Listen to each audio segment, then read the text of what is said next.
হে বন্ধুরা, welcome back to my channel. প্রচুর গরম পড়েছে কলকাতায়, একদম 43 ডিগ্রি সেলসিয়াস চলছে আজকে। তাই এই গরমের দিনে খুবই কম তেল দিয়ে আজকের এই পাবদা মাছের রেসিপিটা তোমাদেরকে দেখাবো। পুরো ভিডিওটাকে দেখবে, স্কিপ করবে না। চলো দেখাই। প্রথমে আমরা এই পাবদা মাছকে ধুয়ে ভালো করে নুন হলুদ দিয়ে ম্যারিনেট করে নেব।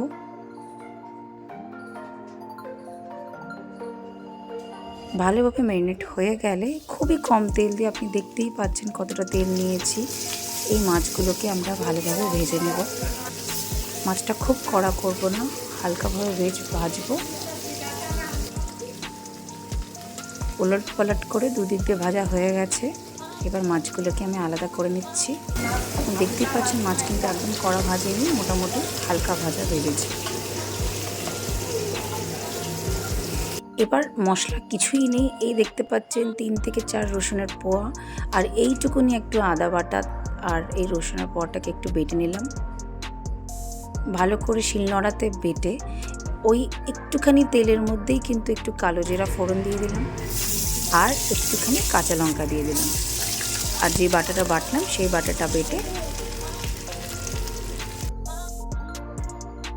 এবার একে একে করে একটুখানি হলুদ আর একটুখানি টেস্টের মতন নুন দিয়ে, আর যে পোস্ত বাটাটা বেটেছিলাম এখানে 3 থেকে 4 চামচ পোস্ত দিয়েছি। ভালো করে মিহি করে বেটে এটাকে তেলের মধ্যে ছেড়ে একটু মাখা মাখা করে নিতে হবে।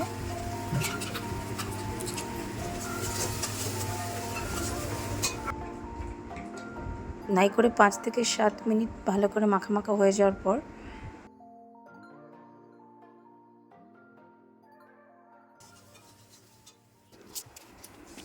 এবার একটুখানি জল দিয়ে দেবো। জলটা খুব বেশি দেবো না, কেন কি এটা গায়ে মাখা মাখা থাকবে। এই বন্ধুরা, যদি তোমাদেরকে রেসিপিটা ভালো লেগে থাকে প্লিজ ভিডিওটাকে শেয়ার অবশ্যই করো।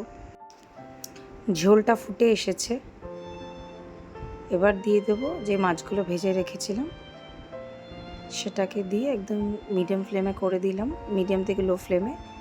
আর আরও 2 থেকে 3 মিনিট এটাকে ভালো করে ফুটতে ছেড়ে দিলাম। হে বন্ধুরা, আজকের রেসিপিটা কিন্তু শুধুমাত্র টেস্টি না, দুর্দান্ত আর হাত চাটার একটা রেসিপি শেয়ার করেছি, যেটা গরমের দিনে পারফেক্ট একটা রেসিপি। বাড়িতে নিশ্চয়ই বানাবেন আর পরিবারের সবাইকে হ্যাপি করবেন এই রেসিপিটা বানিয়ে। এবার আমার রেসিপি কিন্তু তৈরি। এবার নামানোর আগে দিয়ে দেবো একটু কাঁচা সরষের তেল আর 2টো কাঁচা লঙ্কা একটু থেতো করে। আর এইভাবে আমাদের রেসিপি পুরো কমপ্লিট হয়ে গেল। যদি ভিডিওটা ভালো লেগে থাকে চ্যানেলটাকে তাড়াতাড়ি শীঘ্রই সাবস্ক্রাইব করো। ধন্যবাদ।